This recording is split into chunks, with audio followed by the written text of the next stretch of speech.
Facebook diboikot oleh sejumlah perusahaan yang mengiklan di tempat ini mengalahkan uh, rekor sebelumnya yang dipegang oleh BTS.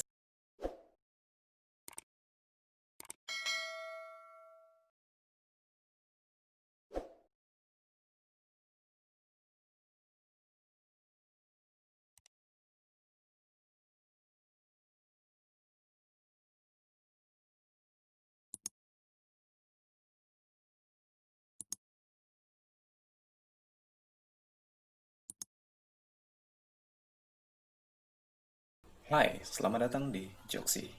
Kali ini Joksi akan membawakan berita update terbaru dalam beberapa minggu ini.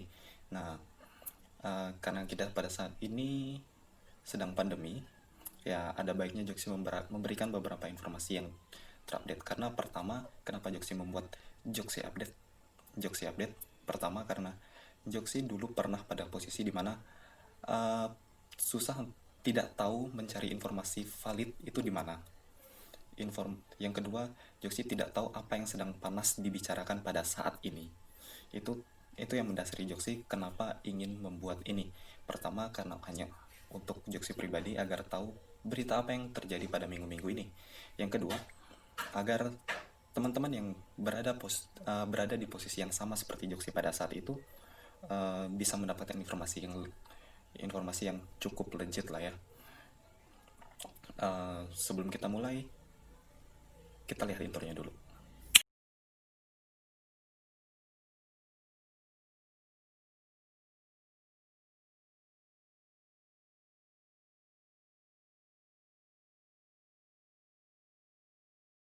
Yang pertama itu ada kasus dari Facebook. Ya, Facebook, perusahaan media sosial terbesar saat ini yang memiliki Instagram, WhatsApp, dan Facebook sendiri. Apa yang terjadi pada Facebook? Facebook diboikot oleh sejumlah perusahaan yang mengiklan di tempat mereka, di platform mereka. Kenapa? Karena pada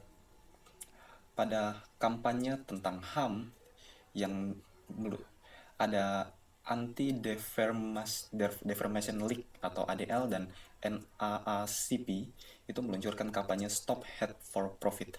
Nah, di sini para pengiklan melihat kalau Facebook itu melakukan hal ini,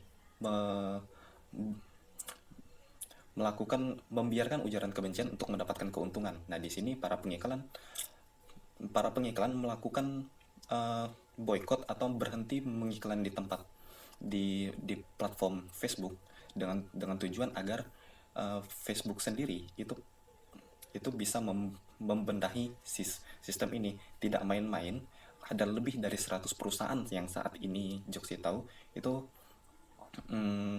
sudah mundur atau tidak mau mengiklan di tempat mereka.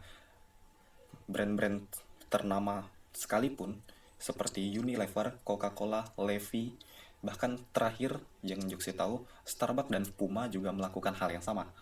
Nah, itu pukulan telak bagi Facebook karena melakukan hal-hal yang melakukan pembiaran terhadap hal-hal seperti ini. Itu menurut Joksi pribadi ya. Nah, hal ini yang membuat CEO Mark Zuckerberg, CEO dari Facebook, Mark Zuckerberg, itu kehilangan harta senilai 7,21 miliar US dollar atau sekitar 102,6 triliun. Nah, saham Facebook sendiri pasti anjlok. Itu turunnya sampai 8,3% di perdagangan pada tanggal 26 Juni 2020. Selain Facebook, media sosial seperti Twitter juga kena imbasnya pada hari yang sama. Cuma persentase penurunannya itu sekitar 7,39%, ya sekitar 1% perbedaannya dari Facebook. Yang terkena imbas besarnya itu adalah Facebook sendiri.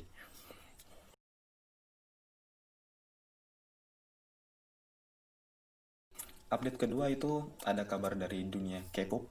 Itu girl band Blackpink itu melakukan comeback dengan single yang berjudul How You Like That yang pada saat ini sedang trending satu.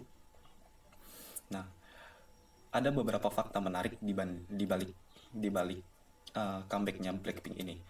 Yang pertama, dikutip dari kompas.com, itu Blackpink memecahkan rekor dengan premier YouTube mencapai 1,65 juta penonton pada premiernya ya. Pada premiernya. Ya, salah satu penontonnya juga saya. Oke, yang kedua itu ada uh, musik video dengan views lah dalam 24 jam itu mencapai 82,3 juta penonton, dan itu rekor yang luar biasa. Rekor yang luar biasa ya. Yang ketiga itu ada raihan luar biasa juga yang dipecahkan oleh Blackpink, meraih 100 juta views hanya dalam waktu 32 jam.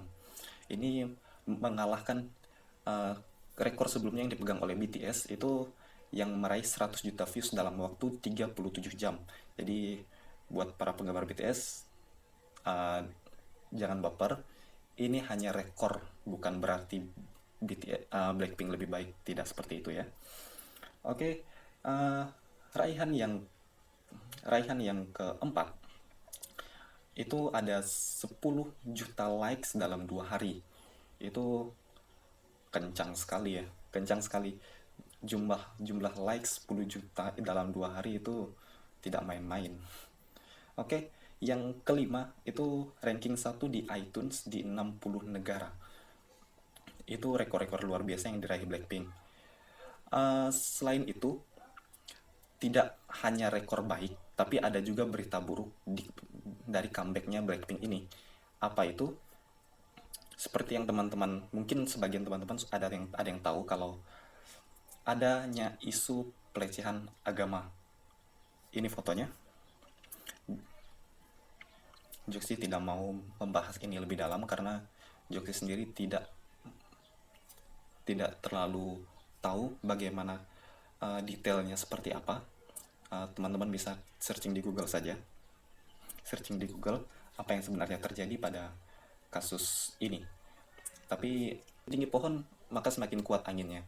Itu pepatah yang wajar karena pada saat ini Blackpink sudah berada pada puncak karirnya mereka. Jadi wajar bagi Blackpink untuk menerima kabar-kabar seperti ini atau berita-berita yang tidak mengenakan buat mereka.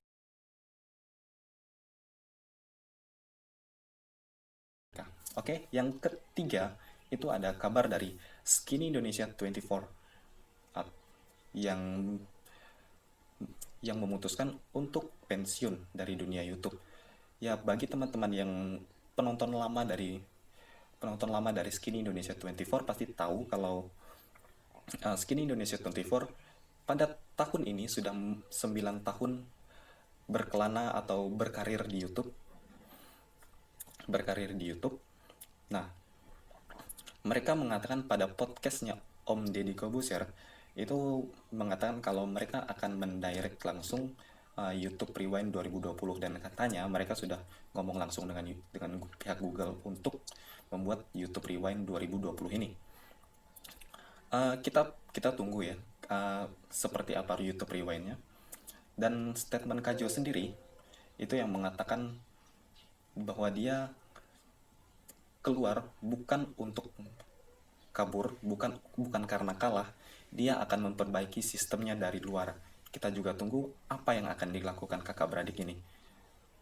Dan kita tunggu bagi penggemar-penggemarnya, kita tunggu karya-karya mereka berikutnya di luar YouTube. Cukup rasanya sekitar 9 tahun, hampir 10 tahun ini kita menikmati karya-karyanya seperti Modus, Indomie, dan Prabowo versus Jokowi, Rap Battle. Itu tontonan yang luar biasa yang sudah kita terima dari mereka. Mungkin itu yang bisa Joksi bagikan.